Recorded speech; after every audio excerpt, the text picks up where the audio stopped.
Na noite de 21 de fevereiro de 2001, Ashley Ellerin, uma jovem estudante de moda de apenas 22 anos, foi brutalmente assassinada dentro da sua própria casa em Los Angeles. Poucas horas antes, ela tinha marcado um encontro com Ashton Kutcher, que naquela época vivia o auge da sua carreira, estrelando na segunda temporada de The 70's Show. O Ashton chegou à casa da Ashley por volta das 10h45 da noite. Ele bateu na porta algumas vezes, mas ninguém atendeu. Ao tentar olhar pela janela, ele percebeu uma mancha vermelha no chão, que confundiu com vinho tinto derramado. Pensando que Ashley tivesse desistido do encontro, ele foi embora sem imaginar o que realmente havia acontecido. O ator ainda não sabia, mas naquele exato momento, Ashley Ellerin já estava morta dentro de casa. Ela havia sido assassinada pelo serial killer Michael Gargiulo, que mais tarde ficou conhecido como estripador de Hollywood. Eu me chamo Alicia Rigg, sejam muito bem-vindos ao meu canal, e nesse vídeo eu vou te contar a história do serial killer Michael Gargiulo, o estripador de Hollywood, e revelar como o ator Ashton Kutcher acabou envolvido em um dos assassinatos mais brutais da história de Los Angeles. Se você gosta desse tipo de vídeo, por favor, não deixe de se inscrever aqui no canal e também já aproveita para me seguir em todas as redes sociais. A manhã do dia 14 de agosto de 1993 começou como qualquer outra para Rick Pacaccio. Ele levantou, tomou seu café da manhã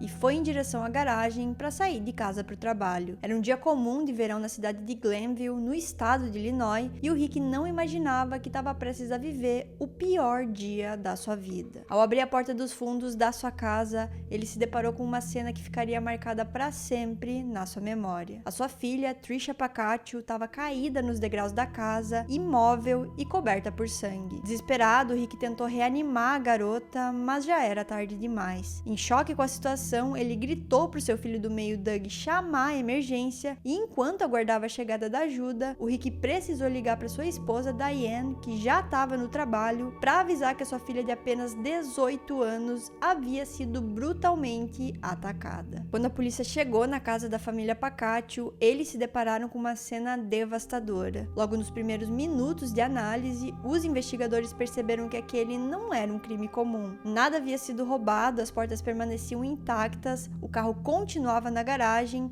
e não existiam sinais de agressão sexual no corpo da Trisha. O que realmente chamou a atenção foram os ferimentos, golpes de faca brutais carregados de ódio. Trisha Pacaccio nasceu no dia 18 de janeiro de 1975, na cidade de Evanston, também no estado de Illinois. Ela era uma jovem doce, carinhosa, feliz, que nunca tinha dado problema aos pais. Ela tinha dois irmãos mais novos, o Doug e o Tommy, que tinham 17 e 13 anos no momento da sua morte, e era considerada uma filha exemplar, dedicada aos estudos e querida por todos que a conheciam. De acordo com a sua mãe, a Trisha sempre avisava onde estava e ela nunca tinha que se preocupar com ela. Na escola, a Trisha tinha ótimas notas, participava do clube de debate, de cálculo e também tocava clarinete. Para sua família e amigos, a morte da Trisha simplesmente não fazia sentido. Ninguém conseguia compreender por que alguém gostaria de machucar alguém como ela. Na época em que ela foi assassinada, faltava apenas alguns dias para a Trisha começar uma nova fase da sua vida. Ela tinha sido aceita na Universidade de Purdue, no estado de Indiana, onde estudaria engenharia. Ela ainda tinha uma vida inteira pela frente. Naquela madrugada de verão de 1993, todos os seus sonhos foram rapidamente interrompidos. Na noite de 13 de agosto, um dia antes de ter sido encontrada morta, a Trisha saiu com os amigos para participar de uma caça ao tesouro em comemoração à sua formatura. Um último encontro entre os colegas antes de cada um seguir o seu caminho na faculdade. A noite terminou no restaurante TGI Fridays e ao sair, a Trisha ainda acompanhou duas amigas até os seus carros antes de voltar sozinha, dirigindo para casa. Pouco tempo depois, por volta da 1h da manhã, o assassino surpreendeu a Trisha na porta dos fundos da sua casa. Ele a agarrou pelo braço com tanta força que chegou a quebrá-lo, e segundo a autópsia, ele a esfaqueou 12 vezes. 3 delas foram fatais. Uma atingiu o coração, outra perfurou o pulmão esquerdo e a terceira foi no abdômen. Na cena do crime, os investigadores encontraram amostras de pele de uma pessoa desconhecida embaixo das unhas da Trisha. No entanto, como a tecnologia de DNA ainda não era tão avançada naquela época, o material genético não pôde ser analisado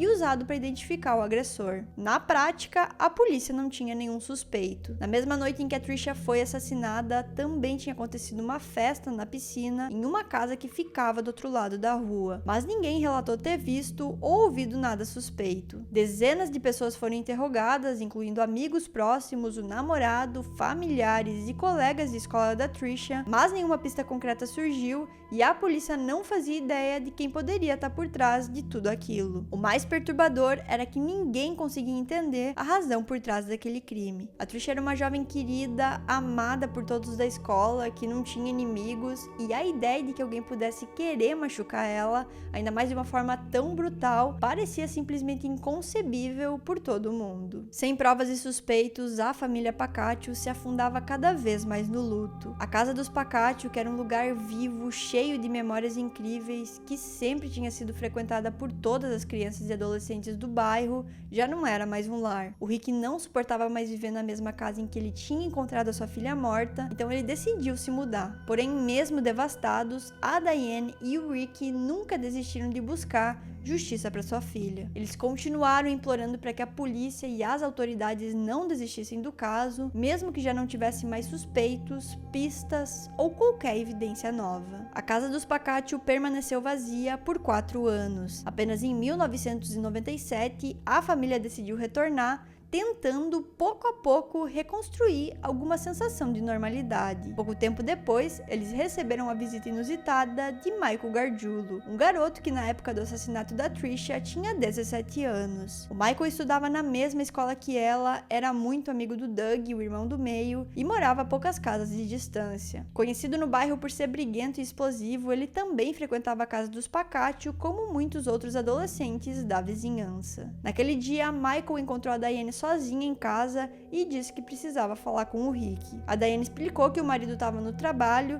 e que ele demoraria para voltar, mas o Michael insistiu em esperar. Ele se acomodou na cozinha da família e ficou ali esperando por quase 1 hora. Quando o Rick finalmente chegou, ele percebeu imediatamente algo estranho no comportamento do garoto. Era como se ele quisesse confessar algo que estava guardado há muito tempo. No entanto, antes que ele pudesse dizer qualquer coisa, os pais do Michael chegaram de repente para buscar e ele foi embora sem dar explicações. Pro Rick e pra Diane, aquela visita nunca pareceu normal. A partir daquele dia, eles passaram a acreditar que o Michael poderia estar diretamente envolvido no assassinato da Trisha. O Rick e a Diane até foram até a polícia, mas já era tarde demais. Michael Gargiulo tinha desaparecido. Após deixar Glenville, Michael Gargiulo se mudou para Los Angeles com sua namorada Allison para tentar carreira como ator e modelo. Durante esse período, ele trabalhou como segurança no The Rainbow, um bar famoso por ser um restaurante no andar de baixo e uma balada no andar de cima. Ele foi supostamente demitido desse emprego depois de se envolver em uma briga com um cliente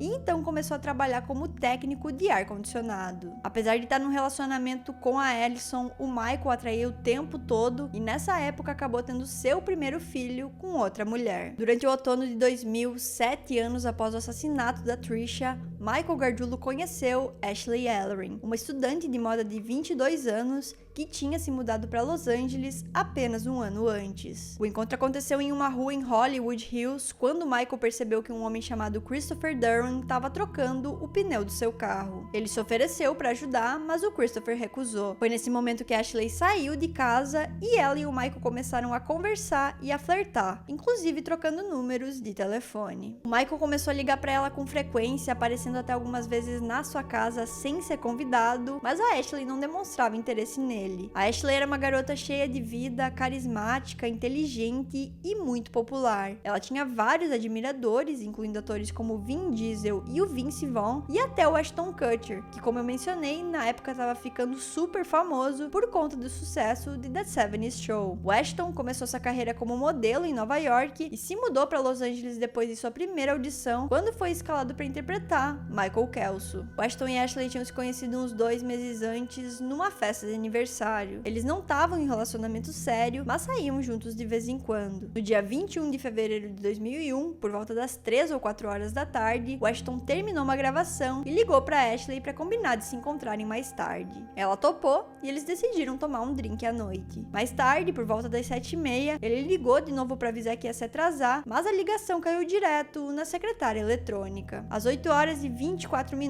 o Ashton tentou ligar mais uma vez, dessa vez para avisar que ia demorar ainda mais, porque resolveu passar na casa de um amigo para assistir ao Grammy. Ashley atendeu e disse que tinha acabado de sair do banho e que estava secando o cabelo. Essa seria a última vez que os dois se falariam. Mais tarde naquela noite, o Ashton ainda tentou ligar para Ashley mais 4 vezes, querendo explicar que tinha perdido totalmente a noção do tempo e que estava super atrasado pro encontro, mas nenhuma das ligações foi atendida. Por volta das 10h45 da noite, já bem depois do combinado, ele finalmente chegou na casa dela. Ele estacionou na entrada da garagem e subiu as escadas até a porta da frente. O portão estava aberto, as luzes da casa também estavam acesas, então ele pensou que a Ashley estivesse lá dentro. O Ashton bateu na porta uma vez, mas ninguém atendeu. Ele tentou de novo e nada. Até chegou a girar a maçaneta, mas a porta estava trancada. Na hora, o Ashton pensou que a Ashley devia estar bem chateada com ele por ele ter se atrasado tanto e que talvez ela tivesse desistido do encontro e saído para algum outro lugar naquela noite. Ele chegou a olhar pela janelinha da porta da frente da casa, mas não percebeu nada de estranho. Ainda assim, ele achou curioso as luzes da casa estarem acesas e ela não tá em casa. Ele também reparou que a sala estava meio bagunçada e que parecia ter vinho tinto derramado no carpete, mas como a Ashley tinha acabado de se mudar e ele tinha ido a uma festa de inauguração da casa alguns dias antes, ele simplesmente achou que alguém tivesse derrubado a bebida no chão e não deu muita importância. O que ele não fazia ideia é que aquela mancha vermelha do carpete não era vinho, era o sangue da Ashley. Na manhã seguinte, por volta das 8h30, a colega de quarto da Ashley, Jennifer DeSisto, voltou para casa e se deparou com uma cena de horror. Assim que ela entrou, ela encontrou a Ashley caída no chão, bem em frente ao banheiro, deitada em uma enorme poça de sangue. Desesperada e com medo de que o assassino ainda estivesse ali dentro, a Jennifer correu direto pro carro e ligou para a polícia. Quando os investigadores chegaram, eles se depararam com uma cena extremamente brutal. O rosto da Ashley já estava completamente azul e o corpo dela tinha 47 marcas de facadas. A garganta tinha sido cortada de um jeito tão profundo que quase a decapitou. Tudo indicava que o ataque tinha acontecido logo depois de ela sair do banho, já que a Ashley ainda estava usando um roupão azul. A casa onde a Ashley morava tinha 2 portões, um de frente para a rua e outro já perto da entrada. Todas as portas estavam trancadas, as janelas tinham grades e não havia nenhum sinal de arrombamento. Para a polícia, isso indicava que quem entrou ali provavelmente era alguém conhecido da Ashley e que ela mesma teria aberto a porta da casa. Além disso, também havia suspeita de que o corpo dela tivesse sido movido depois do ataque. O problema é que, tirando essas primeiras hipóteses, não havia praticamente nenhuma pista concreta na cena do crime. O corpo não mostrava sinais de abuso sexual, nada tinha sido roubado e isso complicava muito a investigação. Diante disso, o Departamento de Homicídios de Los Angeles começou a interrogar todo mundo que fazia parte da vida dela, acreditando que pela brutalidade do ataque poderia ser um crime passional. No entanto, assim como já tinha acontecido no caso da Trisha Pacatio, nada se encaixava e parecia fazer sentido. A Ashley também não tinha inimigos, ela era super querida por todo mundo e ninguém conseguia entender porque alguém teria motivos para atacá-la de uma forma tão cruel. Quando Ashton Kutcher soube da morte da Ashley Ellering na manhã seguinte, ele ficou em choque, entrou em desespero e correu para falar com a polícia. Ele tinha medo de acabar sendo visto como um suspeito, já que ele tinha combinado de sair com a Ashley justamente naquela noite e as suas impressões digitais estavam na porta da casa dela. No depoimento para a polícia, o Ashton contou que a última vez que ele falou com a Ashley foi às 8h24, quando ela disse que tinha acabado de sair do banho. Depois disso, ele ligou várias vezes, mas ela não atendeu. Mais tarde, por volta das 10h45, ele chegou a ir até a casa dela, mas ninguém abriu a porta. A polícia checou cada detalhe da versão dele e logo descartou a possibilidade do Ashton estar envolvido no crime. Durante as investigações, os detetives também descobriram que a Ashley estava tendo um caso com o dono da casa onde ela morava, um cara chamado Mark Durban, com quem ela também tinha se encontrado na noite do crime. crime. Assim como Ashton, o Mark colaborou com a polícia e acabou sendo rapidamente eliminado da lista de suspeitos. Um detalhe curioso da investigação foi que durante os interrogatórios, várias pessoas mencionaram um cara estranho conhecido apenas como Mike, um técnico de ar-condicionado. Quando Christopher Durham, um amigo da Ashley, foi ouvido pela polícia, ele comentou que achava o tal do Mike um sujeito bem esquisito e que ele poderia até ter algo a ver com o crime. O problema é que, como a Ashley era super popular e tinha um círculo enorme de amigos e conhecidos, que deixava a lista de suspeitos enorme, os investigadores acabaram não dando tanta bola para esse depoimento no começo. Demorou meses até que esse detalhe fosse levado a sério e começasse a fazer sentido. O tal do Mike costumava contar para todo mundo que ele tinha sido atropelado por um caminhão de cimento e que estava processando a empresa responsável, esperando ganhar uma boa indenização. Foi justamente a partir dessa pista que a polícia começou a investigar registros de acidentes na região e, a partir disso, conseguiu finalmente descobrir seu nome completo: Michael Thomas Gargiulo. Enquanto as investigações avançavam na Califórnia, quase 10 anos já tinham se passado em Illinois e o assassinato da Trisha Pacaccio continuava sem solução. No entanto, a sua mãe Diane nunca desistiu de buscar justiça para sua filha. Ela continuava batendo na porta da polícia e insistindo para que o caso não fosse esquecido. Em 2003, com os avanços da tecnologia de DNA, os investigadores decidiram reexaminar as evidências coletadas na cena do crime em 1993. Foi aí que veio a descoberta de que o material genético encontrado embaixo das unhas da Trisha pertencia a um homem. A partir desse momento, começou uma verdadeira caçada para descobrir de quem era aquele DNA. A polícia passou a coletar amostras de todo mundo que poderia ter alguma ligação com o caso: amigos, familiares, colegas de escola, vizinhos e até antigos suspeitos. Entre todos esses nomes, um em especial chamou a atenção da polícia: Michael Gargiulo. Os investigadores sabiam que ele tinha se mudado para Los Angeles e por isso entraram em contato com a polícia da Califórnia. Quando os detetives dos dois estados começaram a trocar informações, a semelhança entre os casos da Ashley Ellery e da Trisha Pacaccio ficou clara. Foi nesse momento que o Departamento de Polícia de Los Angeles se comprometeu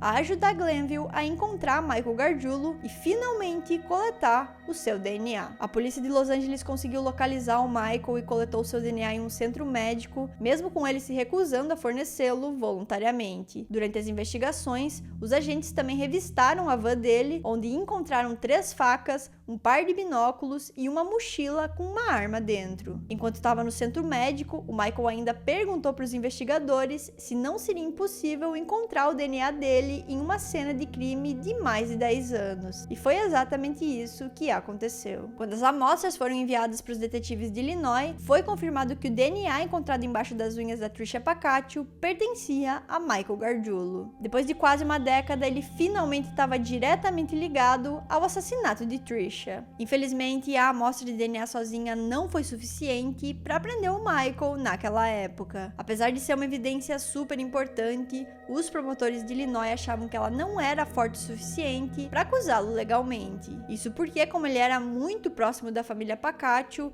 a defesa do Michael simplesmente poderia alegar que o DNA foi parar embaixo das unhas da Trisha de forma inocente. De fato, no dia anterior à morte dela, o Michael tinha se encontrado com a Trisha. Ele estava de carro com seu amigo Scott Olsen quando ele viu ela andando pela rua chorando. Eles pararam e ofereceram uma carona para ela até em casa. Essa versão foi confirmada pelo próprio Scott à polícia. Levando em conta esse encontro e a relação próxima que o Michael tinha com o Doug e com a família Pacaccio, a promotoria concluiu que o DNA sozinho não bastava para sustentar uma acusação formal. Sem novas provas, o caso não tinha como avançar. A família Pacaccio ficou completamente devastada ao saber que o Michael Gargiulo não seria preso e nem sequer seria acusado pelo assassinato da sua filha. Apesar do DNA dele ter sido encontrado embaixo das unhas da Trisha, a promotoria do estado do Illinois não considerava essa prova suficiente para incriminá-lo. Para piorar a situação, em Los Angeles também não havia nenhuma amostra de DNA na cena do crime da Ashley Ellery. Ou seja, mesmo com a polícia já desconfiando dele, Michael Gargiulo permanecia um homem livre. Com o passar dos anos, Michael Gargiulo teve diversos relacionamentos. Em setembro de 2010, 2005, ele deixou Hollywood e se mudou para a cidade de El Monte, também na Califórnia, onde abriu uma empresa de climatização de ar-condicionado. Na época, o Michael morava com a sua namorada, Grace Kwak, que ele tinha conhecido em um site de relacionamentos e que estava grávida do segundo filho dele. Em novembro do mesmo ano, durante o feriado de Ação de Graças, cansada dos constantes abusos do Michael, a Grace decidiu colocar um ponto final no relacionamento e saiu do apartamento onde eles viviam juntos. Pouco tempo depois da separação, uma nova vizinha se mudou para o mesmo prédio, Maria Bruno. Ela tinha 32 anos, era mãe de gêmeos recém-nascidos e também de 2 meninos de 4 e 5 anos. No dia 1º de dezembro de 2005, menos de uma semana após se mudar para a vizinhança, Maria Bruno foi encontrada morta pelo seu ex-marido, Irving Bruno. Maria foi assassinada de forma brutal. Ela levou 17 facadas, teve a garganta cortada e seus seios foram completamente mutilados. Os seus implantes, inclusive, chegaram a ser removidos e um dos mamilos foi colocado dentro da boca dela. Fora do apartamento, os investigadores encontraram uma sapatilha cirúrgica descartável, manchada com o sangue da Maria e com o DNA de outra pessoa não identificada. Pouco tempo antes, a Maria tinha comprado um conjunto novo de facas que ainda estava lacrado na embalagem na cozinha. A única peça que não foi encontrada depois do crime era a maior de todas, uma faca de açougueiro. Para a polícia, não restava dúvida. Aquela era a arma usada no crime. Mark Lilienfeld, um detetive experiente com mais de 17 anos de carreira, chegou a dizer que aquela era de longe uma das cenas mais brutais que ele já tinha visto. Quando os detetives iniciaram as investigações, eles descobriram que a Maria tinha se separado recentemente do marido, Irving Bruno, e que na época ele estava com a custódia dos filhos. A separação aconteceu depois de um episódio de violência doméstica, quando Irving deu um soco no rosto dela. O mais trágico é que a Maria tinha escolhido justamente aquele apartamento por parecer seguro. O prédio era cercado por grades, só dava para entrar com senha e, no geral, o condomínio passava uma sensação de proteção que ela precisava naquele momento da vida. Apesar de estarem separados, a Maria e o Irving ainda mantinham uma relação relativamente amigável. Na manhã do crime, foi justamente o Irving quem encontrou o corpo da ex-esposa, já que ele tinha passado no apartamento para dar uma carona para ela ir trabalhar. Obviamente, ele foi o primeiro a ser interrogado pela polícia e acabou se tornando o principal suspeito naquele começo de investigação. Logo depois, os detetives descobriram que na noite anterior, a Maria e o Irving tinham saído juntos para jantar e até tinham falado em dar uma nova chance para o relacionamento. Além disso, como a Maria queria beber naquela noite, eles foram e voltaram para o restaurante no carro do Irving. Ele a deixou em casa por volta da 1h30 da manhã e antes de ir embora, os dois acabaram tendo relações sexuais. Durante a investigação, a polícia encontrou vestígios do sangue da Maria no carro do Irving e também no boné dele. Quando foi questionado sobre isso, o Irving explicou que o sangue provavelmente tinha vindo de um corte que a Maria fez no dedo durante o jantar. Essa versão foi confirmada pelo gerente do restaurante, que lembrava do ocorrido. Como tudo batia e não tinha contradições no depoimento dele, o Irving acabou sendo descartado como suspeito. Sem provas contra ele, os investigadores decidiram ampliar o foco e começaram a investigar o histórico de todos os moradores do prédio. Como a entrada do condomínio era controlada por senha, a polícia acreditava que o assassino era alguém que morava lá ou que tinha acesso ao código. O problema é que nenhum dos vizinhos tinha antecedentes criminais. Mais uma vez, os detetives se viram em um beco sem saída, sem provas sólidas e sem suspeitos. Em 2007, Michael abandonou sua ex-namorada e o filho em El Monte e se mudou para a cidade de Santa Mônica. Lá, ele começou a trabalhar em uma empresa de encanamento, onde conheceu Ana Luz Gonzalez, com quem iniciou um relacionamento e se casou poucos meses depois. O grande problema é que para onde o Michael ia, um crime brutal acabava acontecendo. E dessa vez não seria diferente. No dia 28 de abril daquele mesmo ano, pouco antes da meia-noite, Michelle Murphy, de 26 anos, foi brutalmente atacada enquanto dormia em seu apartamento em Santa Mônica. Ela acordou com um homem em cima dela, enfiando uma faca no seu peito. O agressor, Michael Gargiulo. O Michael conseguiu entrar no prédio através de uma janela quebrada e foi direto até o apartamento da Michelle. Ao invadir o local, ele deixou a porta aberta para conseguir escapar o mais rápido possível. Dentro do quarto, ele atacou a Michelle violentamente, a esfaqueando várias vezes no peito, no ombro, no braço direito e nas mãos, enquanto ela tentava desesperadamente segurar a lâmina da faca para conseguir salvar a própria vida. Apesar de ser muito menor do que o Michael e ter apenas 1,54 de altura, a Michelle conseguiu dar um chute nele para fora da cama, o que fez com que ele se assustasse e fugisse. Usando um capuz para esconder o rosto, o Michael correu pelo corredor, enquanto a Michelle, mesmo ensanguentada, tentou segui-lo. Nesse momento, ela ouviu o Michael repetir várias vezes "eu sinto muito", antes de desaparecer por um beco. Assim que ela conseguiu se recompor, a primeira coisa que a Michelle fez foi ligar para o seu namorado, que imediatamente chamou a polícia.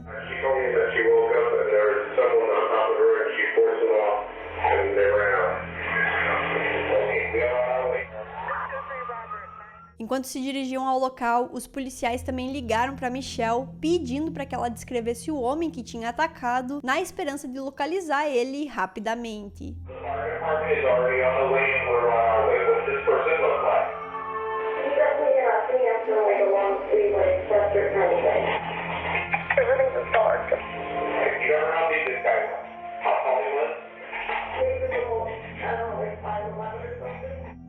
Ao chegarem no apartamento, os detetives encontraram um rastro de sangue no chão que seguia da porta da Michelle até um beco próximo. Acontece que enquanto a Michelle lutava bravamente para se defender, ela também tinha conseguido ferir o Michael, cortando a mão dele enquanto ele tentava esfaqueá-la. Os investigadores então coletaram amostras daquele sangue e enviaram para análise. Cerca de um mês depois, os resultados confirmaram que o sangue pertencia a Michael Gargiulo. A conexão só foi possível porque anos antes, a polícia já havia coletado seu DNA no caso do assassinato da Trisha Pacatio, e desde então, o seu perfil genético fazia parte do banco de dados da polícia. No dia 6 de junho de 2008, apenas 24 horas após a confirmação do DNA, Michael Gargiulo foi finalmente preso pela tentativa de homicídio de Michelle Murphy. Após a prisão, a Michelle teve a chance de ver o Michael de perto e imediatamente o reconheceu. Ela contou aos detetives que já tinha visto ele antes na academia e que o Michael tinha se aproximado e até tentado puxar conversa com ela. O que deixou a Michelle ainda mais assustada foi a descoberta de que o Michael morava exatamente no apartamento em frente ao seu. Da janela da sua casa, o Michael tinha uma visão completa do quarto da Michelle. Quando Michael Gargiulo finalmente foi preso, a primeira coisa que ele perguntou para o sargento de Santa Mônica foi por qual departamento de polícia ele estava sendo detido. Isso fez com que o sargento Lewis imediatamente suspeitasse que o Michael poderia estar envolvido em outros crimes. Foi então que ele se lembra de uma conversa que ele teve com o detetive Mark Lillenfield de El Monte sobre o assassinato de uma mulher chamada Maria Bruno, que tinha acontecido cerca de 3 anos antes. Na hora, ele já percebeu que os dois crimes poderiam estar conectados, já que os dois casos eram extremamente parecidos. Ambos eram ataques brutais, cometidos com uma faca. O Michael morava no mesmo condomínio que a Maria, e assim como aconteceu no caso da Michelle, ele também podia ver o apartamento dela, da sua própria casa. A polícia então revistou o apartamento onde o Michael morava na época da morte da Maria, e no sótão encontrou uma sapatilha cirúrgica descartável, exatamente no mesmo fabricante, modelo e cor da que havia sido deixada na cena do crime. O item foi enviado para análise de DNA e o resultado confirmou: o material genético era compatível com Michael Gargiulo. Até aquele momento, o DNA do Michael já tinha sido ligado a 2 assassinatos e a uma tentativa de homicídio. No caso da Ashley Ellering, nenhuma evidência física foi encontrada na cena do crime, mas a brutalidade do ataque era praticamente idêntica aos dos outros casos. E como Michael conhecia e morava próximo da vítima, inclusive frequentando um parque que ficava em frente à casa da Ashley, os investigadores começaram a acreditar que ele também era responsável por sua morte. Cerca de um mês depois de ter sido preso pela tentativa de homicídio de Michelle Murphy, Michael Gargiulo também foi formalmente acusado pelos assassinatos de Maria Bruno e Ashley Ellering. Quando a família da Trisha Pacatio ficou sabendo de que o Michael tinha sido preso em Los Angeles por cometer esses assassinatos, eles começaram a acreditar que a sua filha finalmente teria justiça, já que o DNA dele também tinha sido encontrado embaixo das unhas da Trisha. Mas infelizmente, naquele momento, isso não aconteceu. Foi apenas 3 anos depois que 2 seguranças que trabalharam com o Michael no bar The Rainbow, em Los Angeles, chamado Temer Larry e Anthony de Lorenzo, assistiram a uma reportagem do programa de TV 48 Horas que relatava os crimes cometidos pelo Michael e decidiram contatar a produção do programa para contar as informações que eles tinham sobre o caso. caso. Acontece que Temer e Anthony eram ex-presidiários que recentemente tinham se tornado pais e estavam em busca de uma vida melhor. Eles se comoveram depois de verem na televisão o desespero do Rick, o pai da Trisha Pacatio, e decidiram finalmente contar mais sobre o que realmente tinha acontecido. Eles confirmaram que no ano 2000, quando trabalhavam com Michael Gargiulo, ele teria admitido para eles que tinha assassinado Trisha. Na época, eles não acreditaram muito no que o Michael estava falando, mas depois de verem a reportagem na TV, perceberam que era verdade. Então que Temer e Anthony entraram em contato com a polícia do estado de Illinois para fornecer todas as informações que eles tinham sobre o crime. Assim, no dia 7 de julho de 2011, Michael Gargiulo foi finalmente acusado pelo assassinato de Trisha Pacatio, 18 anos depois da sua morte. O julgamento de Michael começou na Califórnia no dia 2 de maio de 2019, 26 anos após Trisha Pacatio ter sido encontrada morta nos degraus da sua casa pelo seu próprio pai. Agora conhecido como estripador de Hollywood, Michael Gargiulo foi acusado pelos assassinatos de Ashley Ellery e Maria Bruno, além da tentativa de homicídio de Michelle Murphy. Durante o julgamento, os promotores do caso até conseguiram apresentar evidências relacionadas ao assassinato da Trisha Pacatio, que o Michael supostamente também tinha cometido, mas para que ele fosse formalmente julgado por esse crime, foi necessário esperar sua extradição para o estado do Illinois após o término do processo na Califórnia. A acusação começou o julgamento pelo caso de tentativa de homicídio de Michelle Murphy, a única vítima que sobreviveu e por isso pôde contar a sua própria história. A Michelle relatou com detalhes como teve a um passo da morte e ainda assim encontrou forças para lutar. Se não fosse pela coragem e determinação dela naquela noite, a Michelle provavelmente teria se tornado mais uma vítima fatal e o Michael Gargiulo jamais teria sido capturado ou conectado aos outros crimes. Durante seu depoimento no tribunal, Michelle Murphy disse o seguinte: "Eu estava lutando com todas as forças que tinha. Nos dias, semanas e meses seguintes ao que aconteceu, eu mal conseguia dormir. Eu tinha medo da noite, medo de ir pra cama, eu dormi com as luzes acesas por muito tempo." Ela também revelou que, a partir daquela noite, a sua vida nunca mais foi a mesma. A Michelle nunca conseguiu dormir novamente no seu apartamento e precisou se mudar, evitando até mesmo passar pela região de Santa Mônica, onde tudo havia acontecido. No caso da Michelle Murphy, a promotoria tinha provas bem sólidas contra o Michael Gargiulo,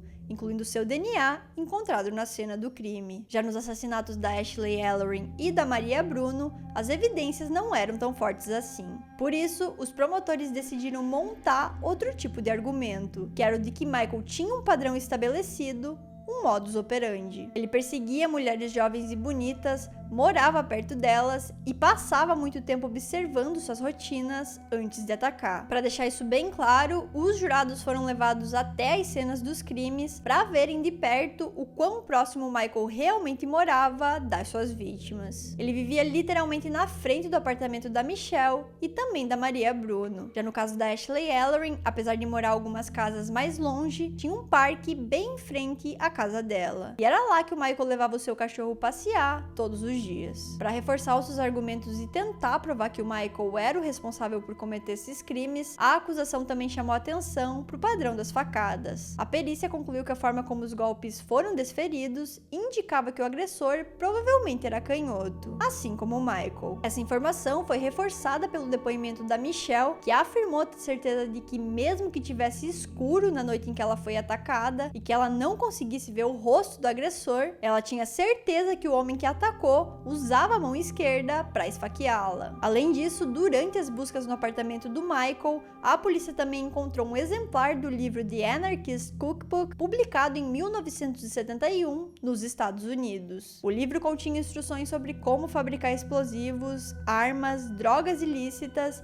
e principalmente explicações detalhadas sobre como matar alguém com uma faca, incluindo os pontos exatos do corpo a serem atingidos. O método descrito no livro era extremamente semelhante à forma como as vítimas do Michael foram brutalmente assassinadas. Um dos depoimentos mais importantes contra o Michael veio de um antigo melhor amigo dele, chamado Mirko Hoffman. Segundo Mirko, o Michael passava horas lendo sobre crimes na internet, era obcecado por perícia criminal e vivia repetindo que se algum dia ele cometesse um assassinato, ele nunca seria pego. Ele também revelou que o Michael tinha uma admiração doentia pelo Ted Ted Bundy e assistia religiosamente ao programa Os Mais Procurados da América. A defesa, claro, tentou descredibilizar o depoimento do Mirko, alegando que os dois já não eram mais amigos. O rompimento, segundo a versão deles, teria acontecido depois que o Mirko acusou o Michael de roubar uma de suas armas, avaliada em $5.000 em 2003. Os dois seguranças Temer Larry e Anthony Di Lorenzo foram chamados para testemunhar e identificar o criminoso, além de relatar que ele também havia confessado o assassinato da Trisha Pacatio quando eles trabalhavam juntos em Los Angeles. O Ashton Kutcher também foi chamado para depor sobre a morte da Ashley Ellerin. O ator, que na época do assassinato tinha apenas 23 anos, falou durante 40 minutos e foi considerado fundamental para que o júri entendesse a ordem dos acontecimentos daquela noite. Ele contou que ele e a Ashley tinham combinado de sair naquela noite e que a última vez que ele tinha falado com ela tinha sido às 8h24. Mais tarde, por volta das 10h15, ele foi até a casa dela, mas ninguém atendeu a porta. Ele achou que a Ashley estava brava com ele porque ele tinha se atrasado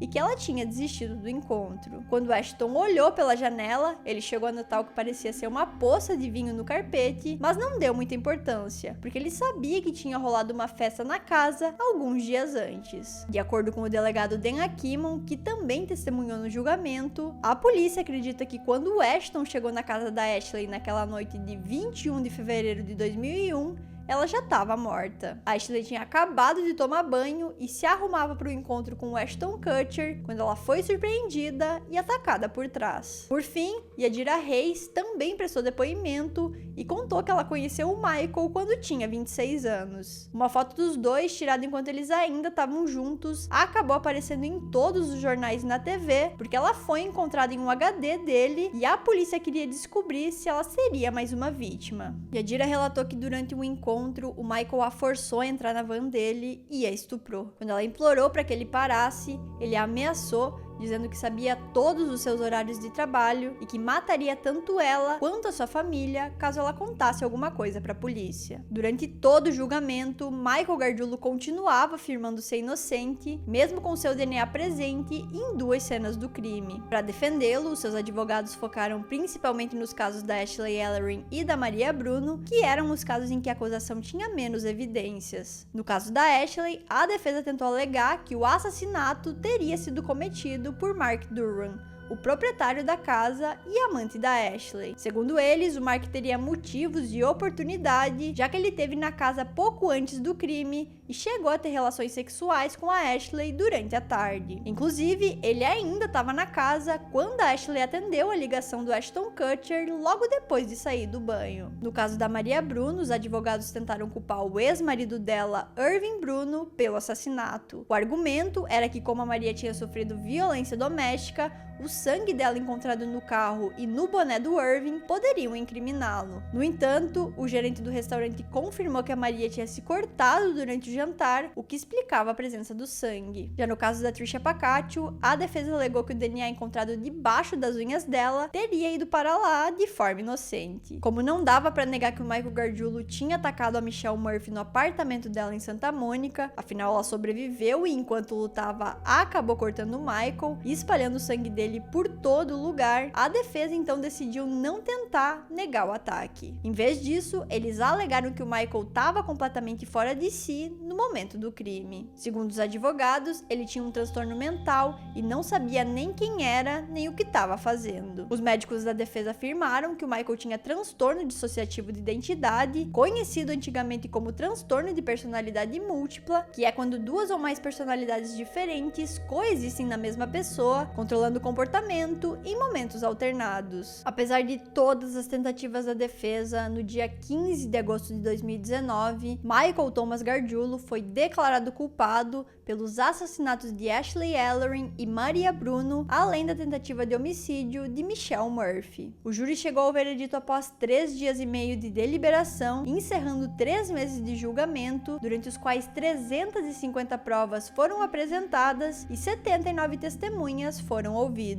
incluindo a família Pacaccio. A fase de definição da pena na Califórnia começou no dia 7 de outubro de 2019 e o Michael enfrentava a escolha entre a pena de morte ou prisão perpétua sem possibilidade de liberdade condicional. No dia 16 de julho de 2021, ele foi sentenciado à pena de morte pelo estado da Califórnia. Apesar da sentença, é importante entender que a última execução na Califórnia aconteceu em 2006. Em 2019, o governador Gavin Newsom suspendeu todas as execuções de condenados à morte e fechou a última câmara de injeção letal no estado, que ficava na prisão de San Quentin. Isso interrompeu temporariamente as execuções, mas não anulou as sentenças, como no caso do Michael. Hoje, pelo menos 737 detentos ainda aguardam a pena de morte na Califórnia, embora seja muito improvável que novas execuções voltem a acontecer. Após ser condenado, Michael foi extraditado em 2024 para a cadeia do condado de Cook, em Illinois, onde aguarda o julgamento pelo assassinato da Tricia Pacaccio, cometido em 93. Já se passaram 32 anos desde que o Michael tirou a vida da Tricia, que tinha apenas 18 anos na época. Hoje, ela teria 50 anos e a família, que nunca desistiu de lutar por justiça, ainda espera pela condenação que reconheça oficialmente o assassinato dela. Apesar do Michael ter sido condenado pelos crimes da Ashley Ellerin, Maria Bruno e Michelle Murphy na Califórnia, a família Pacaccio segue determinada a garantir que ele também seja responsabilizado pelo assassinato da sua filha.